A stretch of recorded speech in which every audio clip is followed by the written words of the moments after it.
செய்தி. இளநிலை நீட் தேர்வை ஆன்லைன் மூலம் நடத்த மத்திய அரசு பரிசீலனை செய்து வருவதாக தகவல் ஒன்று வெளியாகியிருக்கிறது.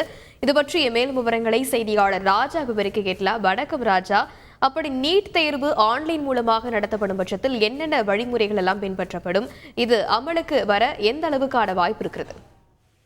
வணக்கம். மே மாதம் நடந்த நீட் தேர்வில் முறைகேடு நடந்ததாக பெரும் சர்ச்சை எழுந்த நிலையில் இது தொடர்பாக தேர்வு நடைமுறைகள் மற்றும் தரவு பாதுகாப்பு நெறிமுறைகளில் சீர்திருத்தங்களை பரிந்துரைக்கவும் தேசிய தேர்வு முகமையின் கட்டமைப்பு மற்றும் செயல்பாட்டை மதிப்பாய்வு செய்யவும் முன்னாள் இஸ்ரோ தலைவர் கே ராதாகிருஷ்ணன் தலைமையில் குழு ஒன்று மத்திய அரசு தரப்பில் அமைக்கப்பட்டிருந்தது.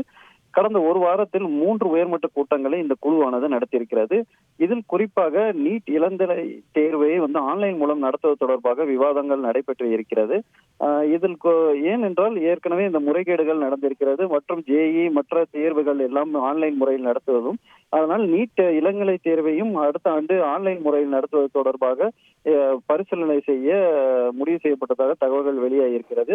இதற்கு முன்பு நீட் என்பது பேப்பர் முறையில் நடத்தப்படுவதாகவும் தேசிய தேர்வு முகமை சுகாதார அமைச்சகம் சார்பாக நீட் தேர்வை நடத்துகிறது. சுகாதார அமைச்சகம் கடந்த காலங்களில் நீட் தேர்வை ஆன்லைன் முறைக்கு மாற்றுவதற்கான பரிந்துரைகளை எதிர்த்தது. குறிப்பாக 2018ஆம் ஆண்டில் மத்திய கல்வி அமைச்சகம் நீட் தேர்வை ஆன்லைன் முறையில் நடத்தப்படும் என்று மற்றும் 2019 முதல் ஆண்டுக்கு 2 முறை நடத்தப்படும் என அறிவித்திருந்தனர்.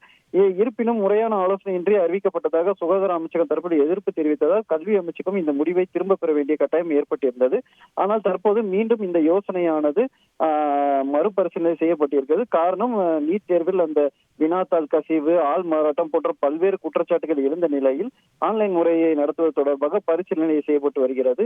ஆனால் இறுதியான முடிவு இன்னும் எட்டப்படவில்லை. ஏனால் அடுத்த கட்டமாக சுகாதார அமைச்சகம் மற்றும் பல்வேறு அமைச்சகமும் இது தொடர்பாக பேச வேண்டியிருக்கும். இதற்கு எவ்வளவு கால அவகாசம் எடுக்க வேண்டும் என்பது குறித்தெல்லாம் ஆலோசித்துட்டு இறுதி முடிவு எடுக்கப்படும் என கூறப்படுகிறது. விரிவான விவரங்களுக்கு நன்றி ராஜா. செய்திகளை உடனுக்குடன் தெரிந்து கொள்ள உடனே சப்ஸ்கிரைப் பண்ணுங்க.